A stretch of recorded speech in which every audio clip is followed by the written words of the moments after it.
Okay, guys, it's March 18th. I'm going to record the lecture for chapters 6, 7, and 8 now. I'm going to try to keep this as short as possible. I know the lecture for chapter 5 went a little bit long. So yeah, I'm going to try to cruise through the material as fast as I can. Hopefully, you guys are all doing okay. Hopefully, you're enjoying some time off, maybe some time with family. But yeah, I'll keep the chit chat to a minimum and we can just dive right into the material. Etruscan and Roman art. So the Etruscans were people that lived on the Italian peninsula, kind of the predecessors to the Romans. Romans basically killed them all, conquered their territories. It was kind of like the beginning of the Roman Empire. There's a little bit of special vocab that we'll get into. The first object that we're going to look at is a cista, which is like a special container for storing cosmetics. This one we know from an inscription on the handle, which we'll see in a minute, was commissioned by an Etruscan woman named Dindia Malconia as a gift for her daughter. And the artist was a guy named Novios Plautios, who signed it. It was made in Rome. The handle is kind of interesting. It is in the shape of Dionysus. We can see a lot of similarities to Greek art in that all three of the figures are in a contrapposto pose. They're fairly naturalistic as well. We know that the Etruscans were highly influenced by Greek art. So yeah, this is a close-up. We can tell it's Dionysus because he's accompanied by two satyrs or silines. They're ithyphallic, which is kind of a fancy way for saying that they're excited to be there. They also have pointed ears, and if we look around to the back, we can see that they have tails. They're also wearing panther skins, which are associated with Dionysus. So these are kind of the clues that tell us that the central figure is Dionysus. And you can see the dedicatory inscription right there. So there's a lot of Greek influence here. The foliate and ornamental bands that frame the frieze, which has a narrative about the Argonauts. They basically like visited an island to get fresh water, which we can see here. The king of the island basically like didn't want them to, so they had a boxing match. They won. You can see Pollux tying the unconscious king to a tree there. Pollux still has his wrists and hands like taped up for a boxing match. And there's a winged victory bringing like a laurel wreath. And you can see Athena kind of standing in the center there, wearing the aegis. This is a similar cista at the Walters. This one, the handle is a little bit different. It takes the form of the death of Sarpedon, which you might remember from chapter 5, from this calyx crater painted by Euphronios. The feet are kind of interesting. They sort of go with the theme of the incised drawing on the main body of the cista, which is his Dionysian revel. There aren't really any good images of that, but the feet are related to that theme. We can see a Maenad, a worshiper of Dionysus, specifically a female worshiper of Dionysus, kind of like in a state of ecstasy, like kind of going crazy a little bit. Another depiction of that is on this amphora that you can see to the right. You can see a Maenad, and we know she's a Maenad because she has the ivy crown. She's also holding a thyrsos, and she's kind of throwing her head back like in a state of ecstasy like that. So yeah, the thyrsos is there. The top piece is usually interpreted as a pine cone. They're all supposed to be kind of vegetable symbols of fertility, which we saw on the painted vase by the Amasis painter, or his name is Amasis, sorry. But yeah, we saw those Maenads there. Who are also holding Thirsoi. And I talked a little bit about how they're holding a rabbit and a deer, and I kind of teased a little bit about what that was for, and I'm going to check that out right now. So this is the amphora with the Maenad with their head thrown back that we were checking out earlier. You can see on this full shot that she's accompanied by an Ithyphallic satyr who's playing some panpipes there. So the satyrs and the maenads kind of go together. They like to hang out with each other during these Dionysian revels, which basically like take place out in the wilderness. The maenads drink a lot of wine and they get, they hang out with the satyrs basically, who are, like I said, Ithyphallic. So yeah, they kind of go together, satyrs and maenads. You can see the maenad here with a thyrsos accompanied by the Ithyphallic satyr, who, if you look, is getting like maybe a little bit familiar with her, we could say.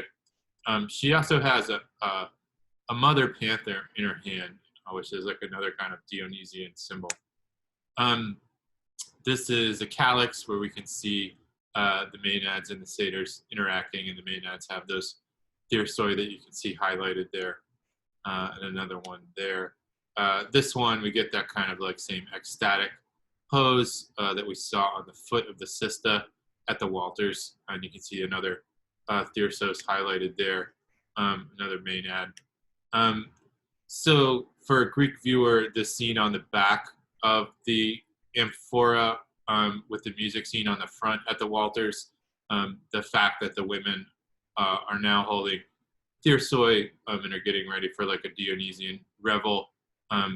Basically, when they're holding those thyrsi, things are about to get kind of crazy. So this would have had like a specific meaning for a Greek viewer, definitely in contrast to the kind of staid, civilized music scene on the front. So yeah, getting back to the rabbit, this is a scene of maenads. We can see holding, there are a couple thyrsi in there. And you might notice that they are grabbing the wrists and the ankles of a male figure there. His name is Pentheus. And he basically was spying on them during one of these revels in the wilderness. And they were in this kind of ecstatic or frenzied state. And their reaction was kind of extreme when they figured out that he was kind of peeping. Basically, they ripped him apart. You can see them with his torso there and a little bit of blood coming off of the bottom of it. And this is another kind of graphic depiction of them with the various pieces of Pentheus after they tore him to pieces. And this is a painting from Pompeii where we can see Pentheus about to get ripped apart by the maenads, a little bit more naturalistic and in color than Greek vase. So the rabbit in the ceramic by the Amasis painter is kind of like a substitute for Pentheus, or like a reference to that event. So basically, like, to commemorate ripping Pentheus apart, they would rip up like sacrificial animals. This is a Roman copy of a Greek frieze. You can see the maenads in their ecstatic state. One has a thyrsos. And if you look right here, you can see the two halves of a sacrificial animal that they've torn apart. So yeah, when you see that thyrsos, you know that it's associated with Dionysus and some intense stuff is about to go down. So yeah, the Etruscans, they are people that live on the Italian peninsula. They're highly influenced by Greek art and culture. They were sailors and merchants. They were influenced by other cultures in the Mediterranean. So yeah, they're kind of in central Italy. What we call Tuscany today is kind of like the Etruscan heartland. They had a building style that was pretty similar to Greek and the Roman architecture that we're going to see in a little bit. They were arranged around a central courtyard or atrium. They were pretty good engineers. The Porta Augusta is one of the few examples left of Etruscan monumental architecture. The Romans kind of destroyed all their other stuff. But their use of the round arch kind of anticipates that Roman use of the round arch that we'll see a little bit later. So this gateway that you can see in the walls here is basically like one of the only examples of Etruscan architecture that survives. That porch and stuff that's built on top of it is later from like the Renaissance, but the gateway is Etruscan. and that's another shot of it right there. So that's going to be on the quiz. Porta Augusta is Etruscan. Their temples were pretty similar to the Greek Doric and Ionic order, a little bit distinct. This is a model of an Etruscan temple. You can see the columns are like basically Doric. There are some differences. You can kind of even see some Minoan influence there. The terracotta sculptures on the roof of the temple are kind of distinctly Etruscan. That's another shot of the model there, and that's the plan. The Tuscan order, yeah, it's basically like a variation on the Doric, and they have the sculpture up top made out of terracotta. This is an example of one. It's a sculpture of Apollo, which is the Etruscan version of Apollo. So it's a really huge piece of terracotta.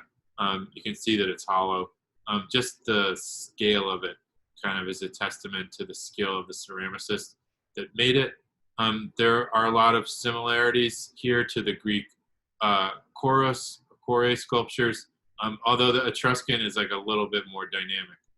There's still the archaic smile that we saw on Greek sculpture. And these are just two diagrams of the Tuscan order and the composite order, kind of analogous to the Doric and the Corinthian. This is an example of the composite order from the Library of Celsius, which is a Roman building. The Etruscans made pretty elaborate tombs, basically like houses for the dead. There would be pretty elaborate tomb painting, kind of similar to what we saw at the Greek colony of Paestum with the tomb of the diver. And there's even some of the same iconography. At this Etruscan tomb, we can see that same theme. The boy diving into the water is probably a metaphor for the transition into the afterlife. There's some Minoan influence on the color. This is kind of a cool one. You can see a hunting and fishing scene. There are people hanging out at a party on the top register there, which we'll talk about in a little bit. But yeah, like very vibrant color. The tomb of the dancers, or the tomb of the triclinium, rather, sorry, at Tarquinia, there's basically party scenes, people, young men and women, hanging out together. So the Greek parties were kind of male only, although they did have the female sex workers. At an Etruscan party, there would be men and women hanging out together. You can see in this shot the dancers on the left, and then the couples reclining on the couches to the right. And there's even a cat kind of prowling for scraps under one of the couches there. But yeah, we get this kind of like energetic dancing scene. You can see that the gender convention of men being dark and women being light has stayed the same. But yeah, very lively. The tomb of the reliefs is kind of interesting.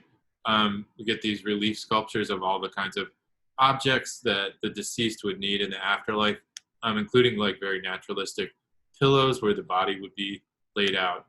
The sarcophagi are pretty intriguing. The sarcophagus from Cerveteri shows a couple reclining on a couch, and they're kind of lively and engaged with us, the viewer. It seems like they're kind of conversating. So they're represented as they would have been in life. This is a similar sarcophagus. These are terracotta. This one is made of marble, but we get kind of the same theme. The couple in bed together, very affectionate. Pretty nice drapery as well. That's up in Boston if you ever want to check it out. Bronze sculpture, they were doing lost wax. They had a really high level of technical and artistic skill, just like the Greeks and the Romans. This is a pretty good example of one. It's really difficult to tell Etruscan from Roman bronze sculpture. One thing that we'll start to see as a distinction between Etruscan, Roman, and Greek sculpture, whereas in Greek sculpture there's a tendency towards idealism. In Roman and Etruscan sculpture we get something called verism, where they were showing basically like the wrinkles on the face, the signs of age, worry, care, stuff like that that the Greek artists would have kind of edited out. Another pretty good example of a bronze Etruscan statue is the Capitoline she-wolf, and this goes back to like the myths of the foundation of Rome. The little baby Romulus and Remus there are later additions from the Baroque period. And there are questions about the authenticity of this sculpture in general. So yeah, the Romans overthrew the Etruscans, destroyed their temples, killed a lot of them, etc. Basically, they were absorbed into the Roman Empire. Roman culture, we're seeing basically like the same Greek pantheon of gods. They just gave them Latin names. In Rome, we do get this kind of like form of democracy, kind of a republic, although there are like sharp class divisions.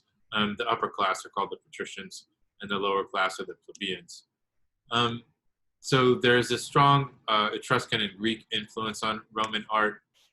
This idea of verism that starts with the Etruscans kind of continues into the early Roman sculpture, although as we'll see, they abandoned that during the imperial period. This is a really good example of verism, like all the signs of age are there. And for the Romans, these were considered to be like distinctions, basically. It wasn't considered something negative. Portrait sculpture, this is a nice bronze sculpture of Aulus Metellus, the orator, kind of dynamic.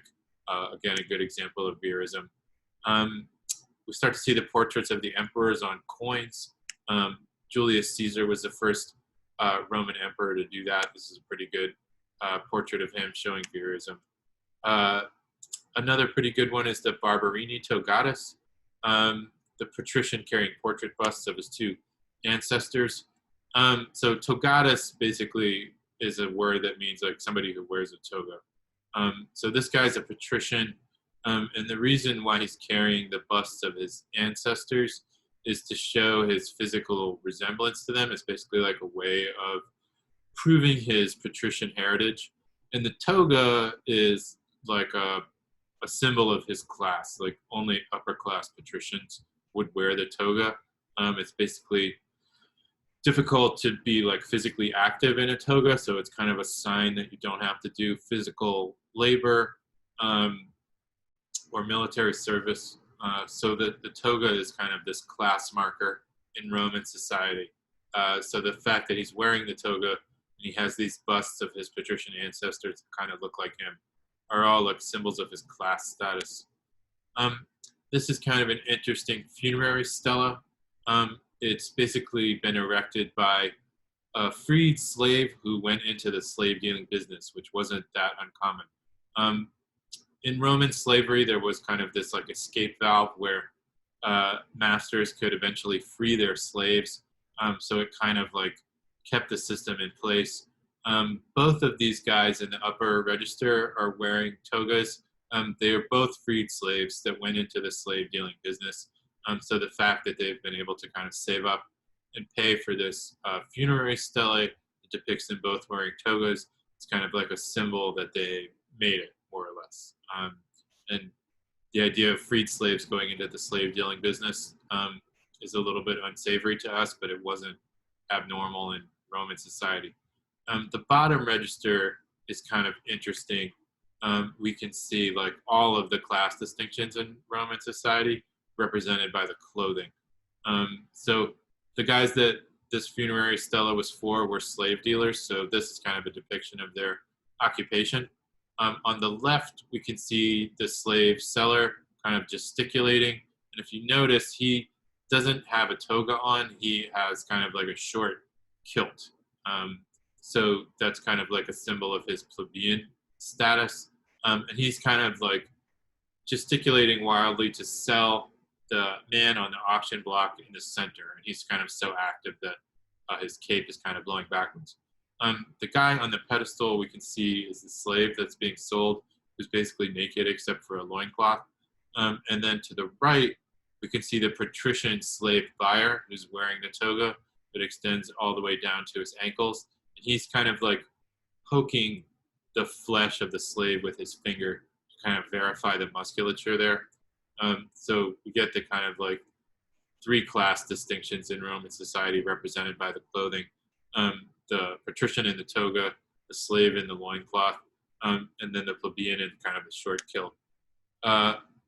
Round arches were not invented by the Romans, but they're really famous for using it. Great example of the stability of the arch is the Pont du Gard, which was an aqueduct and a bridge in France, which is still standing today, kind of a testament to the engineering skill of the Romans. So there's a bridge. You can kind of see people walking on that lower level. And then the top level was basically like a canal for bringing fresh water to a big city. It would have been totally covered by stone during Roman times. You can see some of the stone there. And it would have been lined with lead. Roman temples are really similar to the Greek ones. There are a couple differences that we'll see. You can see that this has like Ionic columns and isosceles, triangular pediment, all that stuff. Kind of the difference is that there's this enclosed space in the interior, and the columns are what we call like engaged columns, and that they're like basically built into the wall. They're not really structural. They're just kind of decorative. The Republican period kind of fades away, and emperors take over, basically like dictators. This kind of arises out of the expansion of the empire. They undertake big public works. The art style changes from verism to a type of idealism influenced by Greek art that's done for propaganda purposes. This is a really good example of that, the Augustus of Prima Porta. Really similar to the Doryphoros by Polykleitos. Contrapposto pose youthful idealism, kind of athletic, emotionless, no signs of age or anything like that.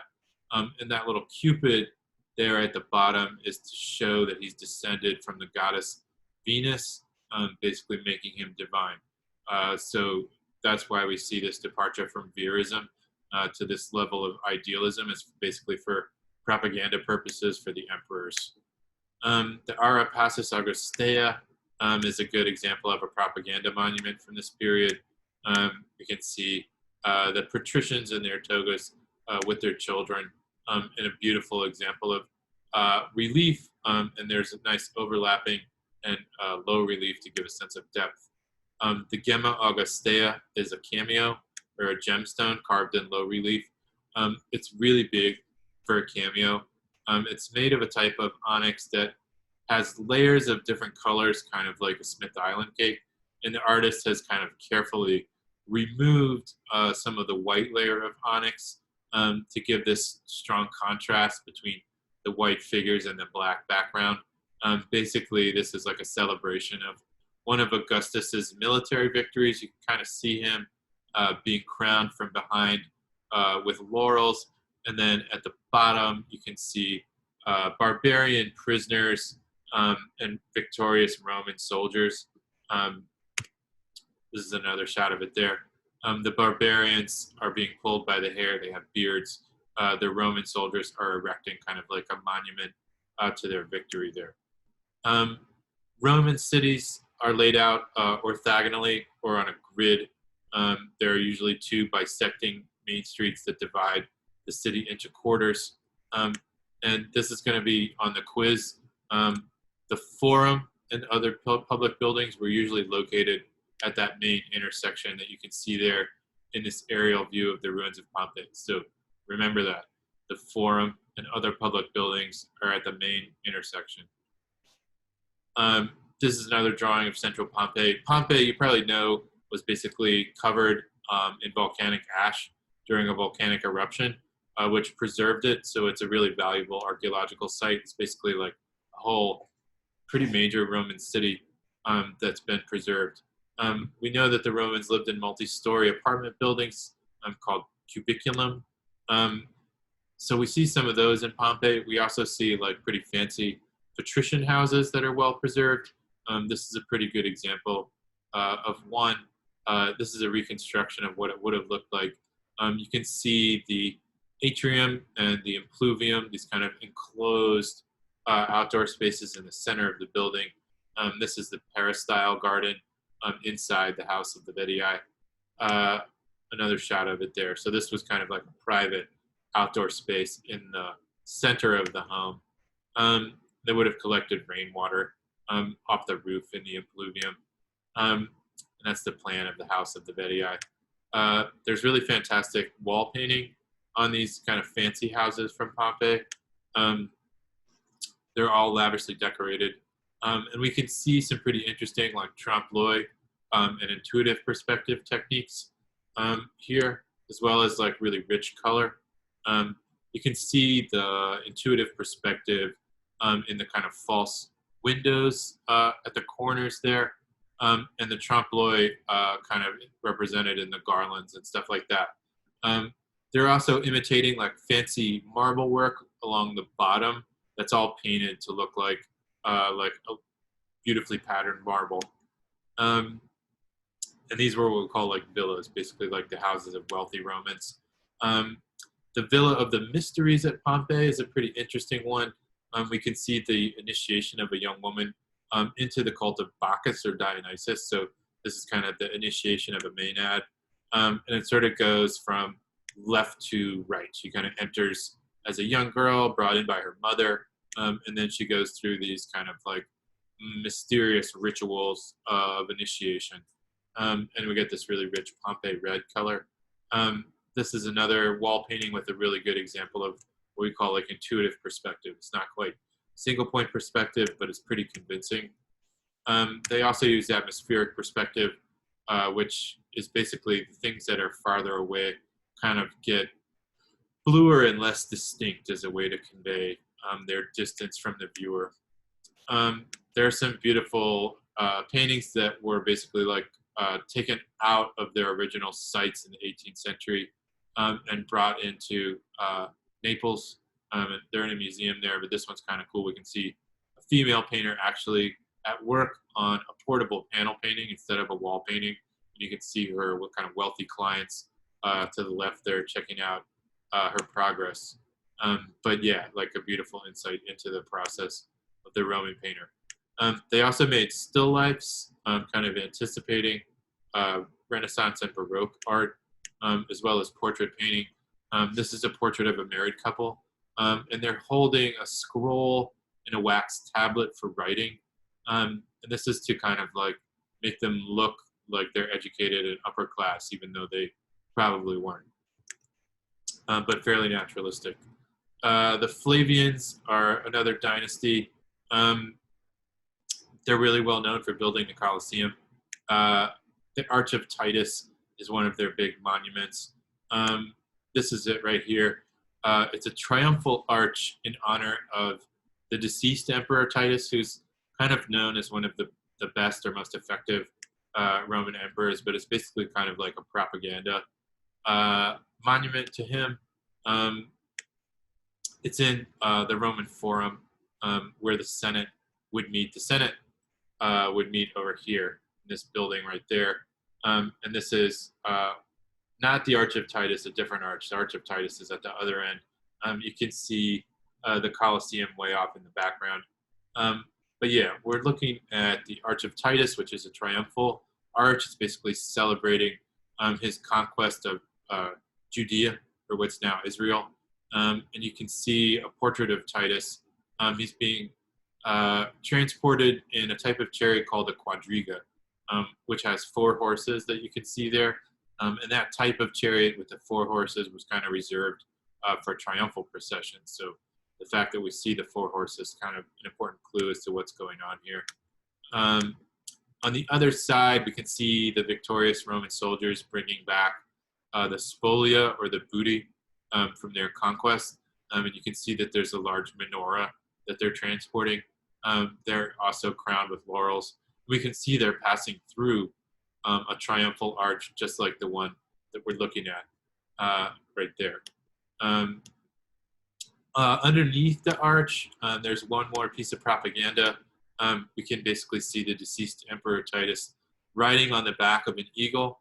And this is basically to symbolize his ascent to be a god after his death.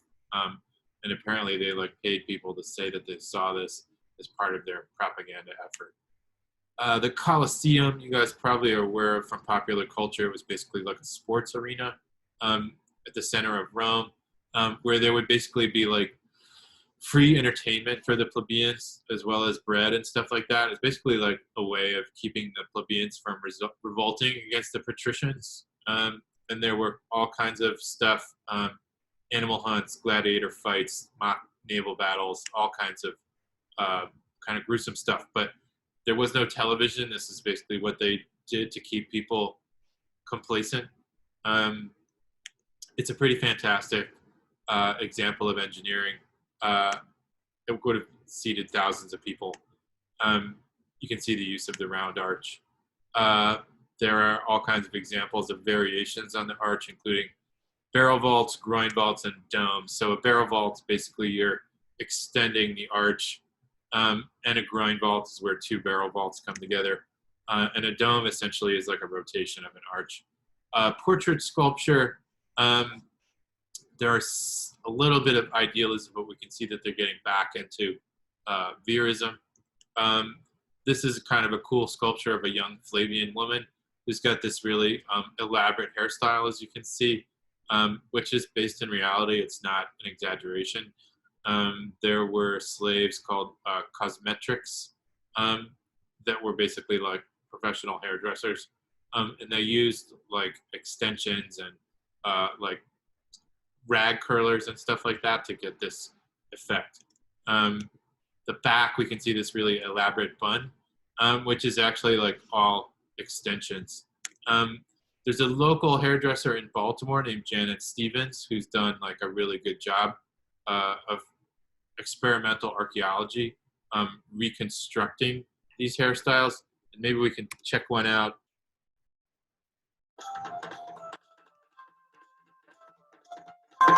Attaching the hairpiece. Using a blunt needle and thread, stitch the wreath bun to the back of the hair. Place it so that it aligns well with the natural braids, concealing their ends. Use thread that matches the color of the hair.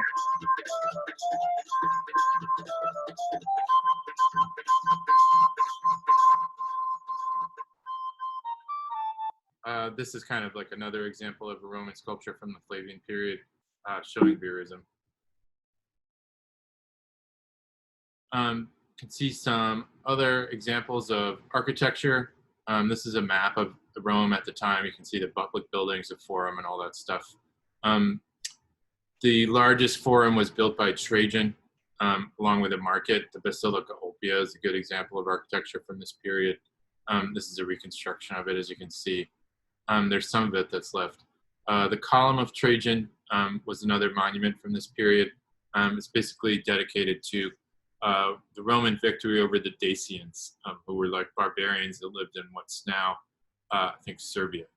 You might notice some similarity to the Washington Monument in Baltimore, which is a direct reference to the Column of Trajan. Up at the top is a statue of St. Peter, which was added later. But yeah, this is it, the column here. And there's this really elaborate relief carving showing the Romans crossing the Danube and building a fort in their combat against the Dacians. It's kind of read from the bottom to the top. Here we can see the Roman legionaries kind of loading onto ships to go on this campaign. And then various episodes, we can see them constructing a fort, crossing a river, and then in combat against the Dacians, who are usually shown bearded or sometimes wearing this scaly armor that you can see there. And there's all kinds of combat between the Romans and the Dacians. At the bottom, we get this really interesting pile of Dacian weapons, shields, all of their kind of military equipment that's heaped up. And we can see a trumpet, kind of similar to the one that we saw with the dying Gaul, an animal-headed trumpet, a little bit reminiscent to the one that we were talking about when we were looking at Hellenistic architecture. So the other kind of engineering development that the Romans are well known for is concrete, and the Pantheon is a really good example of their use of concrete. The dome is all poured concrete, basically. This is the exterior of the Pantheon, which basically was a temple dedicated to all of the gods. And this is a reconstruction of the interior. It's still there today. You can go and visit it. This is the plan, and this is the interior. Up at the top, you can see what's called the oculus. It's basically like a round hole in the roof. There's no glass or anything like that. It lets light into the interior. When it rained, the rain would just come right in there. But the floor was kind of domed and it had drain holes in it. So like whatever rain would come in would drain away immediately. That's another shot of the oculus. You can also see the coffers, which are those square-shaped negative spaces, which would have lightened the load of the concrete roof to give it more structural stability. Hadrian's Villa at Tivoli is kind of like a party spot for Emperor Hadrian. This is where he would hang out. Pretty nice mosaic there. Another good example of a mosaic is this one, the unswept floor, which is basically like the aftermath of a party. Like the guests would be eating and drinking on couches, and they would just throw the detritus of their feast onto the floor, which we can see here. And you can see there's like a little mouse kind of checking it out. There's all kinds of stuff there: grapes, oysters, sea urchins, crab, fish skins, fish bones, like turkey wishbone. But it's done in this beautiful trompe l'oeil. We can see like the cast shadows of all the objects on the floor. Some good examples of mosaics at the BMA from the Roman city of Antioch. This one's kind of cool. We can see this sea creature. These have been pretty heavily restored. Probably wouldn't have that level of restoration today. This is kind of a cool one called the Peddler of the Rotes.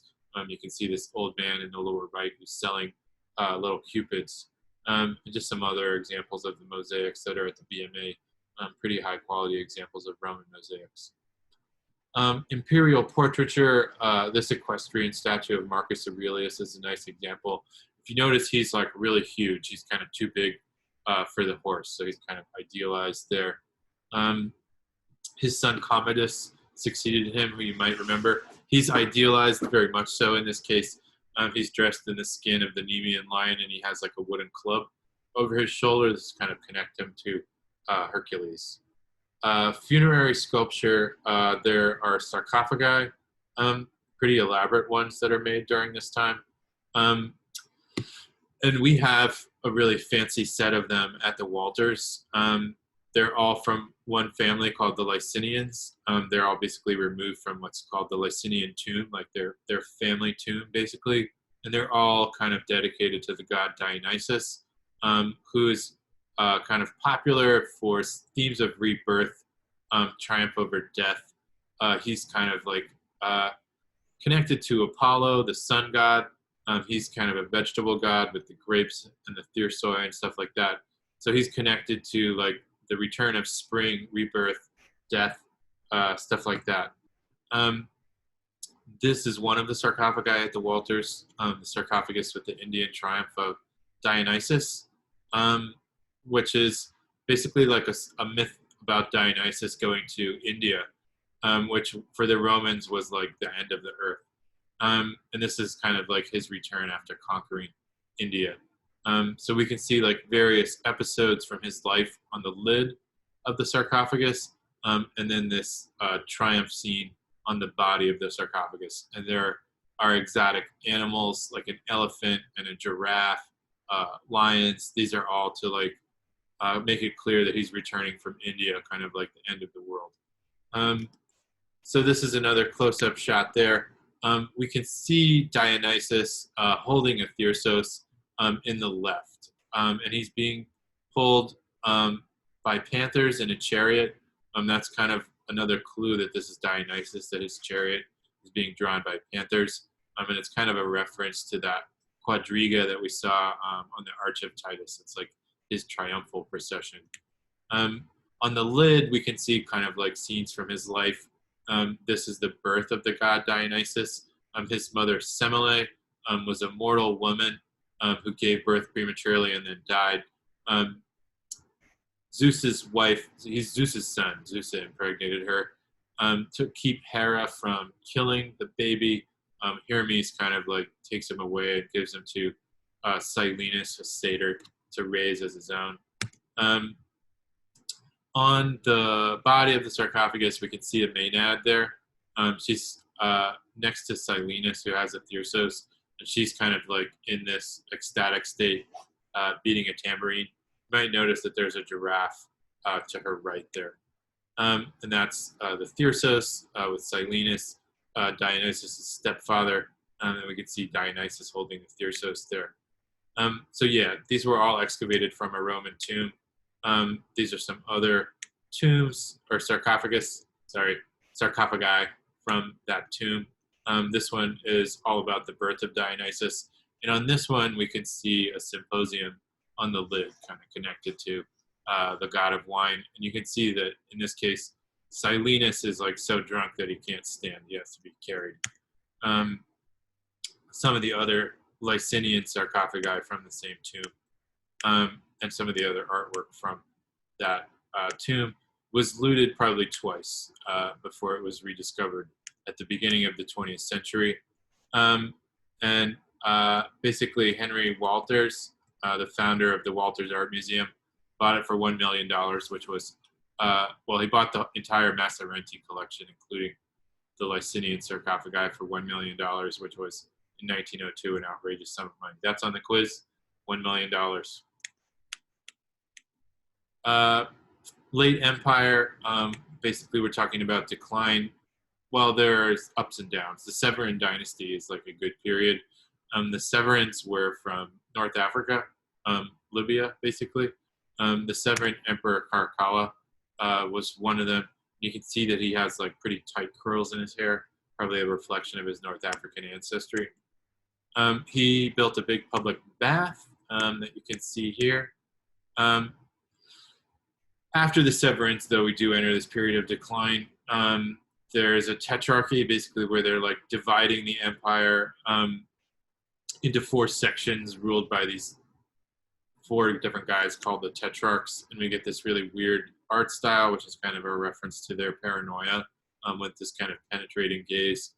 This is done in porphyry, which was a kind of purple stone reserved for emperors. But in all of the tetrarchic art, you see that weird, like penetrating surveillance gaze.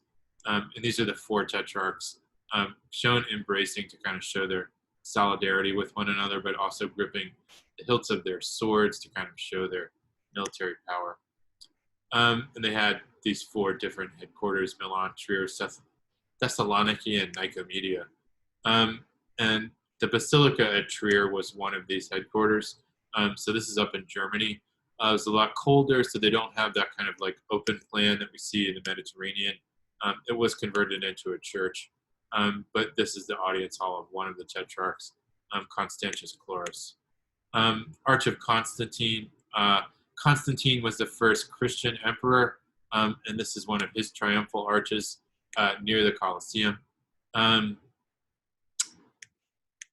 The Basilica Nova, this is kind of like Hadrian and Constantine on the Triumphal Arch. The Basilica of Maxentius and Constantine was another one of their public buildings. This is a pretty fantastic sculpture of Constantine the Great. It's over 8 feet tall. This was part of a giant sculpture of Constantine that was supposed to preside over the Senate. The body was made of metal and precious gems that's been melted down, but the hands and the head were made of marble, and those are preserved. After Constantine, Christianity becomes the official religion of the Roman Empire. This silver platter, which was like stashed in a hoard in England and then recovered in the 19th century, is a good example of artwork from this period. It does have a pagan theme. We can see maenads and satyrs. This is in spite of the kind of official conversion to Christianity. Not all of the Romans converted to Christianity. This is a maenad on an ivory piece. You can see the grain of the ivory, so this is a good example of the kind of persistence of pagan themes. That's Roman art. We can talk about Jewish and early Christian art really quickly. So before the conversion of Constantine to Christianity, Christianity was illegal. So the adherents basically met underground in catacombs, which were basically like underground tombs for the dead.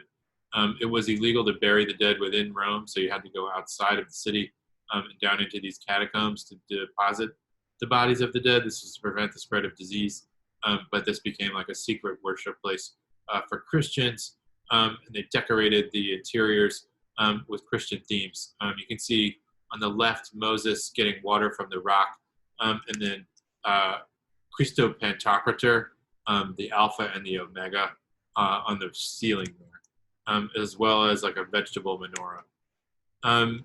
So Judaism, Christianity, and Islam kind of like emerge from the Roman Empire. They're all kind of related. They're called religions of the book. Judaism and Christianity existed within the Roman Empire.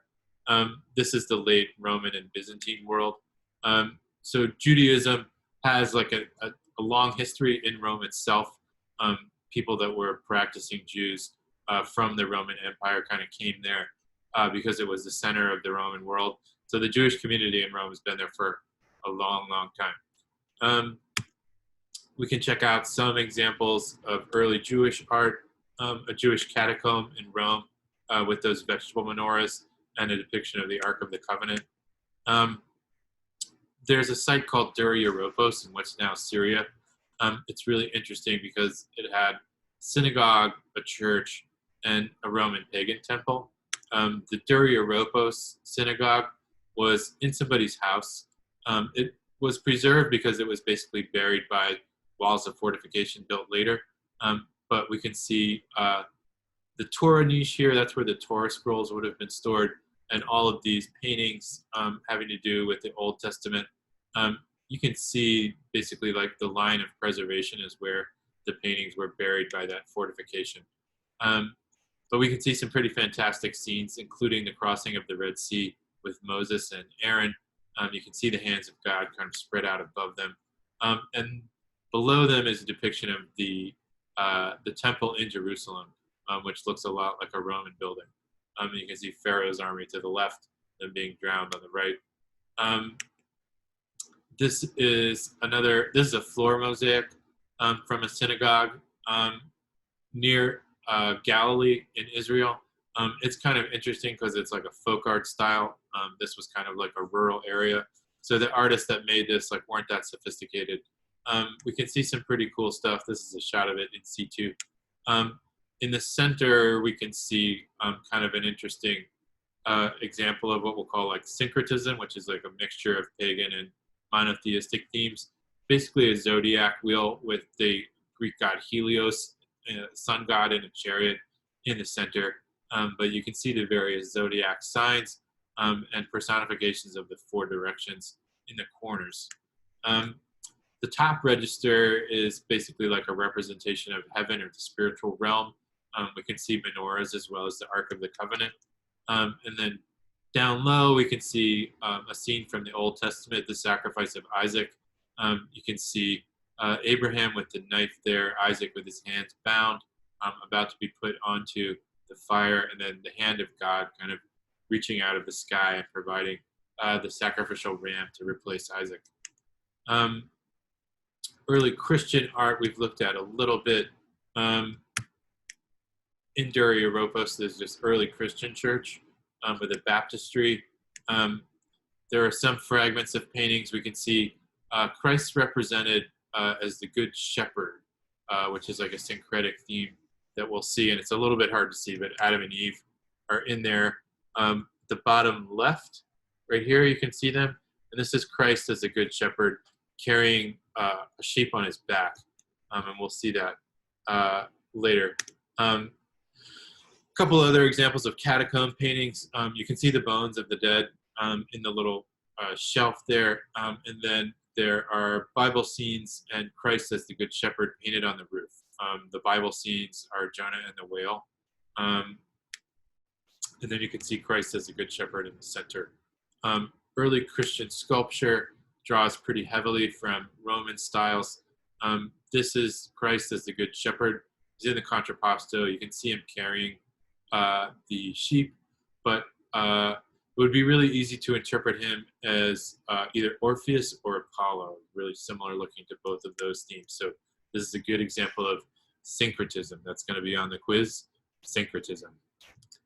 Other examples of that there. Imperial Christian architecture. This is the plan of Old St. Peter's. It's a reconstruction of it here. The new St. Peter's is basically like the center of the Catholic Church today. This was the original building. The Church of Santa Sabina, another good example of an early church, kind of like the Basilica in Trier, the audience hall of Constantius Chlorus, architecturally similar. The Church of Santa Costanza is a little bit different. It has this circular plan. And in the middle, there's a really elaborate sarcophagus that we'll check out in a minute. On the ceiling, there's a mosaic of grape harvest, another good example of syncretism.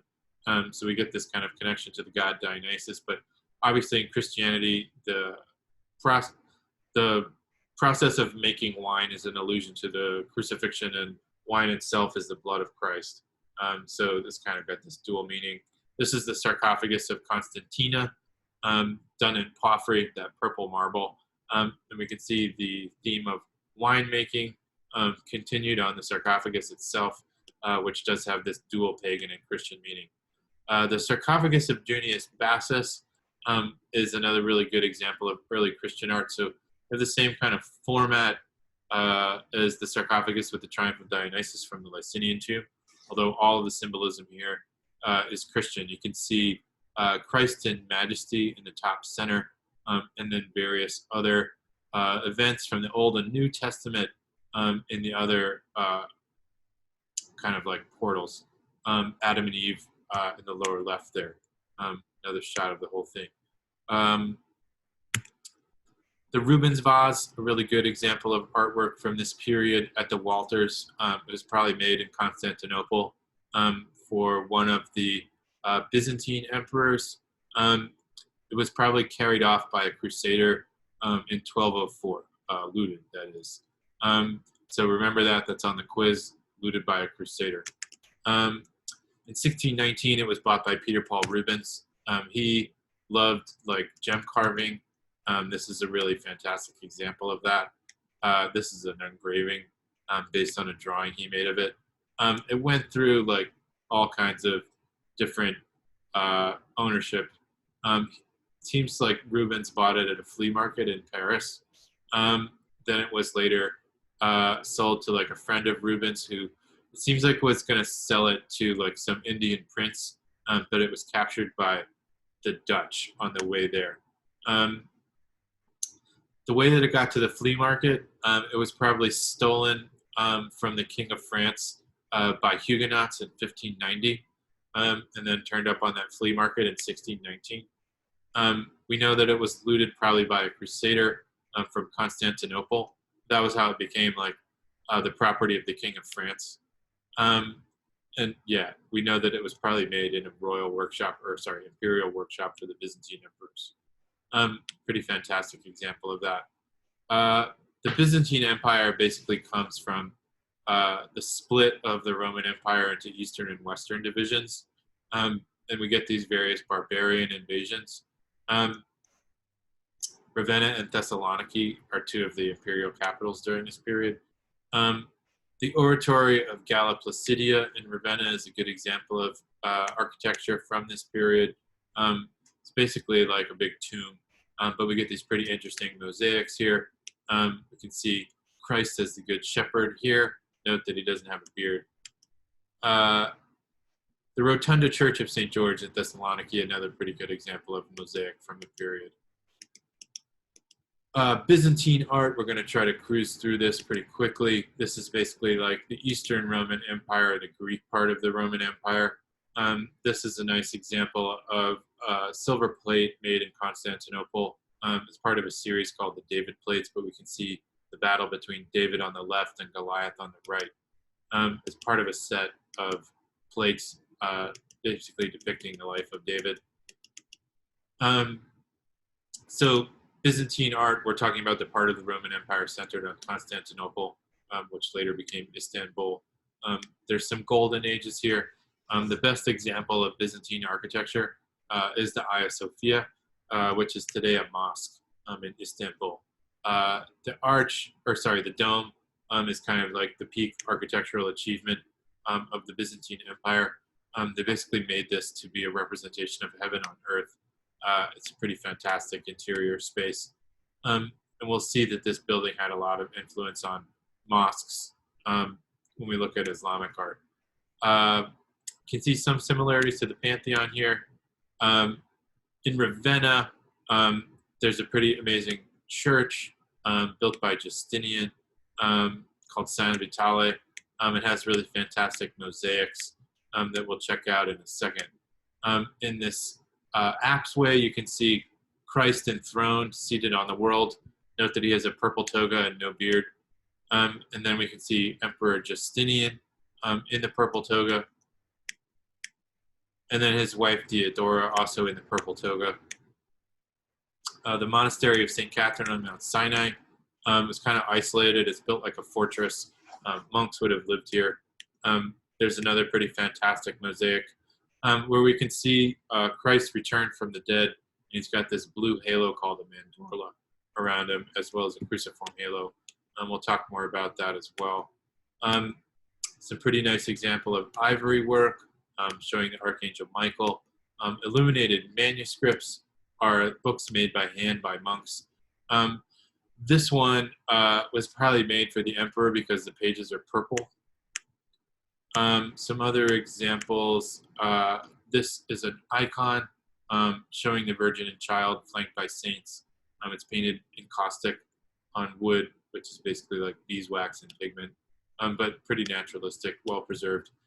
There was a period called the iconoclastic period in the Orthodox Church. Basically, like there was a dispute as to whether or not icons should be worshipped or whether or not they were idolatry.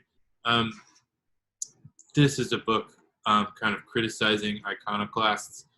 We can see the crucifixion of Christ and the Roman soldiers piercing his side with a spear, and there's kind of like a comparison to iconoclasts in the lower left attacking the icon of Christ.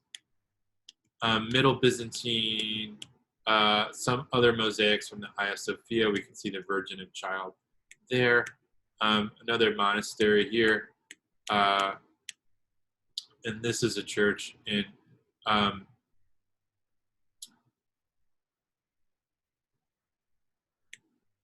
where is this?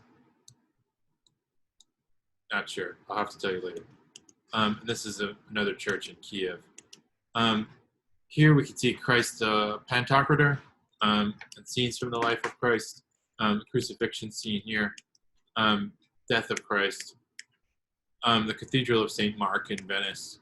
Another pretty good example of a Byzantine church. Some ivories. Sorrowing Adam is a good example of artwork from this period in ivory at the Walters. It's basically a depiction of the biblical figure Adam after the expulsion from paradise.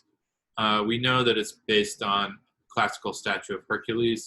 It's probably done after he cleaned out the Augean stables. So on the left, you can see Adam's remorse, and then on the right, you can see like a weary Hercules. So the Augean stables were kind of like a mythological horse stable that was full of manure, and it was one of Hercules' like impossible tasks to clean them out.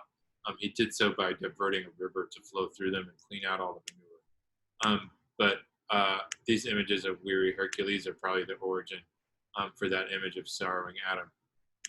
Some other examples of manuscripts, icons. This is the Virgin of Vladimir. A book cover made in gold. A couple other examples. All right, what we're going to look at now is a euchologion, which is basically like an Orthodox prayer book that was brought to the Walters. And it's kind of a run-of-the-mill prayer book, but what makes it really special is that it was recycled from other books. And basically like specialists at the Walters were able to recover those earlier texts. This is a shot of the euchologion, which is done on parchment, which is basically animal skin. And the priest that made it basically recycled it from other books. And in this shot, you can kind of see the old writing underneath the prayer book.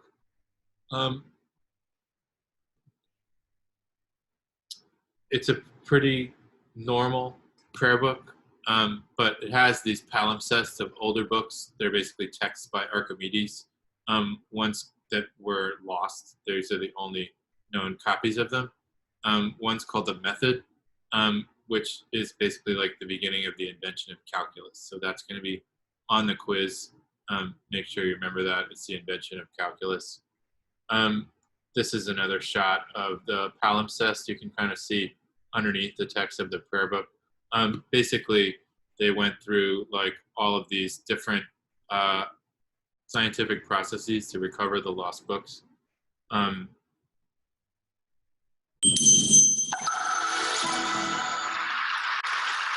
great texts of the ancient world don't survive to us in their original form. They survive because medieval scribes copied them and copied them and copied them. And so it is with Archimedes, the great Greek mathematician. Everything we know about Archimedes as a mathematician, we know about because of just 3 books, and they're called A, B, and C. And A was lost by an Italian humanist in 1564, and B was last heard of in the Pope's library about 100 miles north of Rome in Viterbo in 1311. Now, Codex C was only discovered in 1906, and it landed on my desk in Baltimore on the 19th of January, 1999. And this is Codex C here. Now, Codex C is actually buried in this book. It's buried treasure, because this book is actually a prayer book. It was finished by a guy called Johannes Myronas on the 14th of April, 1229. And to make his prayer book, he used parchment. But he didn't use new parchment. He used parchment recycled from earlier manuscripts, and there were 7 of them. And Archimedes' Codex C was just one of those 7. He took apart the Archimedes manuscript and the other 7 manuscripts. He erased all of their texts, and then he cut the sheets down in the middle, he shuffled them up, and he rotated them 90 degrees, and he wrote prayers on top of these books. And essentially, these 7 manuscripts disappeared for 700 years, and we have a prayer book. The prayer book was discovered by this guy, Johann Ludwig Heiberg, in 1906, and with just a magnifying glass, he transcribed as much of the text as he could. And the thing is that he found 2 texts in this manuscript that were unique texts. They weren't in A and B at all. They were completely new texts by Archimedes, and they were called the Method and the Stomachion. And it became a world-famous manuscript. Now, it should be clear by now that this book is in bad condition. It got in worse condition in the 20th century after Heiberg saw it. Forgeries were painted over it, and it suffered very badly from mold. This book is the definition of a write-off. It's the sort of book that you thought would be in an institution, but it's not in an institution. It was bought by a private owner in 1998. Why did he buy this book? Because he wanted to make that which was fragile safe. He wanted to make that which was unique ubiquitous. He wanted to make that which was expensive free. And he wanted to do this as a matter of principle, because not many people are really going to read Archimedes in ancient Greek, but they should have the chance to do it. So he gathered around himself the friends of Archimedes, and he promised to pay for all the work. And it was an expensive job, but actually it wouldn't be as much as you think, because these people, they didn't come for money. They came from Archimedes, and they came from all sorts of different backgrounds. They came from particle physics. They came from classical philology. They came from book conservation. They came from ancient mathematics. They came from data management. They came from scientific imaging and program management. And they got together to work on this manuscript. The first problem was a conservation problem, and this is the sort of thing that we had to deal with. There was glue on the spine of the book. And if you look at this photograph carefully, in the bottom half of this is rather brown, and that glue is hide glue. Now, if you're a conservator, you can take off this glue reasonably easily. The top half is Elmer's wood glue. It's polyvinyl acetate emulsion that doesn't dissolve in water once it's dry, and it's much tougher than the parchment that it was written on. And so before we could start imaging Archimedes, we had to take this book apart. So it took 4 years to take apart, and this is a rare action shot, ladies and gentlemen. Another thing is that we had to get rid of all the wax, because this was used in the liturgical services of the Greek Orthodox Church, and they'd used candle wax, and the candle wax was dirty, and we couldn't image through the wax. So very carefully, we had to mechanically scrape off all the wax. It's hard to tell you exactly how bad this condition of this book is, but it came out in little bits very often. And normally in a book, you wouldn't worry about the little bits, but these little bits might contain unique Archimedes text. So tiny fragments we actually managed to put back in the right place. Then, having done that, we started to image the manuscript, and we imaged the manuscript in 14 different wavebands of light. Because if you look at something in different wavebands of light, you see different things. And here is an image of a page imaged in 14 different wavebands of light. But none of them worked. So what we did was we processed the images together, and we put two images into one blank screen. And here are two different images of the Archimedes manuscript. And the image on the left is a normal red image, and the image on the right is an ultraviolet image. And in the image on the right, you might be able to see some of the Archimedes writing. If you merge them together into one digital canvas, the parchment is bright in both images, and it comes out bright. The prayer book is dark in both images, and it comes out dark. The Archimedes text is dark in one image and bright in another, and it'll come out dark but red, and then you can start to read it rather clearly. And that's what it looks like. Now, that's a before and after image, but you don't read the image on the screen like that. You zoom in, and you zoom in, and you zoom in, and you zoom in, and you can just read it now.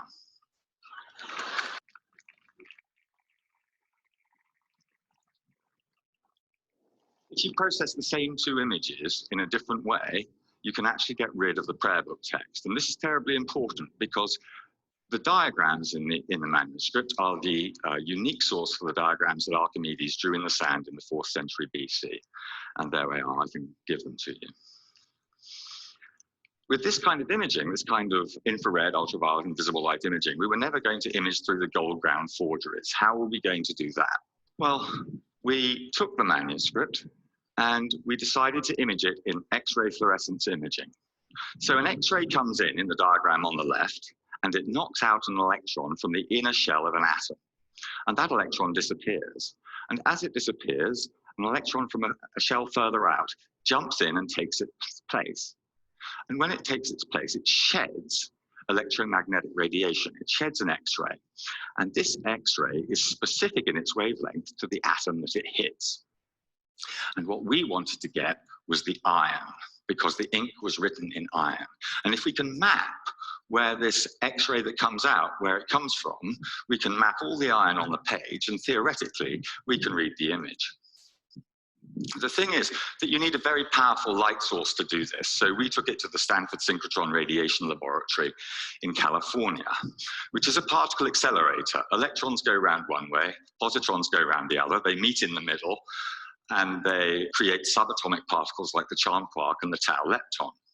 Now, we weren't actually going to put Archimedes in that beam, but as the electrons go round at the speed of light, they shed X-rays, and this is the most powerful light source in the solar system.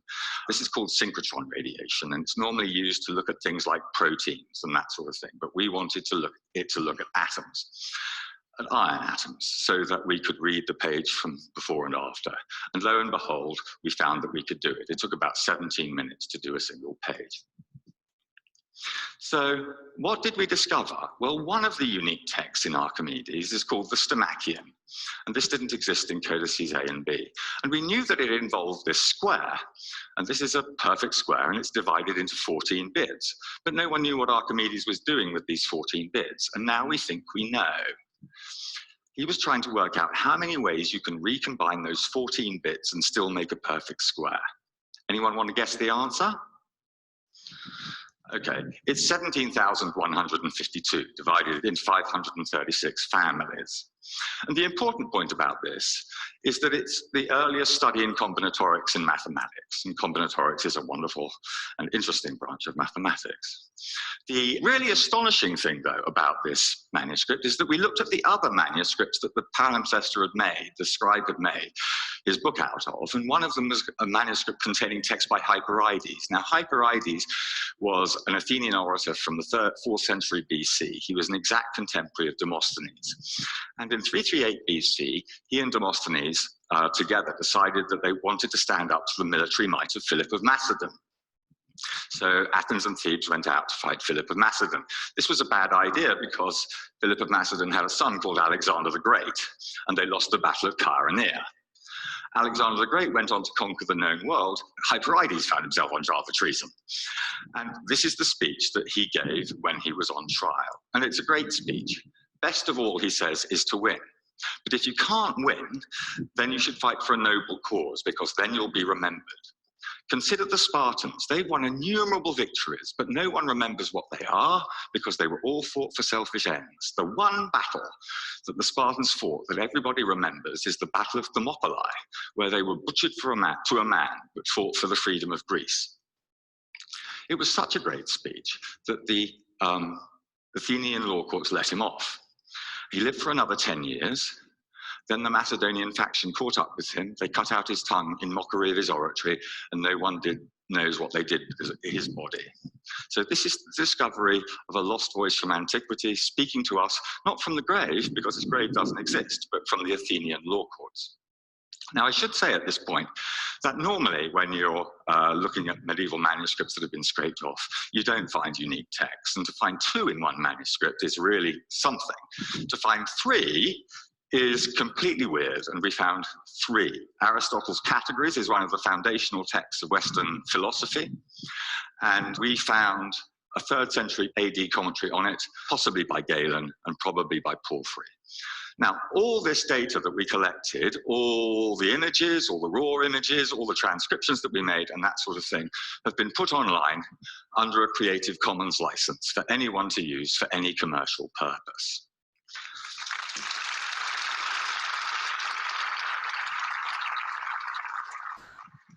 Why did the owner of the manuscript do this? He did this because he understands data as well as books. Now, the thing to do with books, if you want to ensure their long-term utility, is to hide them away in closets and let very few people look at them. The thing to do with data, if you want it to survive, is to let it out and have everybody have it with as little control on that data as possible. And that's what he did. And institutions can learn from this, because institutions at the moment confine their data with copyright restrictions and that sort of thing. And if you want to look at medieval manuscripts on the web. So yeah, all those ancient texts within this prayer book discovered at the Walters. So yeah, combinatorics, the earliest study of combinatorics in mathematics, that's on the quiz. But yeah, kind of a cool TED Talk in my opinion. Late Byzantine art, this emperor kind of goes into decline. There are some churches that are built. Some nice examples here. We can see Christ in the mandorla there. Some other examples of painting. And then lastly, a painting by Andrei Rublev, who's the subject of a really famous movie by Tarkovsky. Nice example of his work. And this is from 1410. So the Byzantine period goes up into what would be considered like the early Renaissance in Western Europe. It kind of persists that long in the East. So that's it.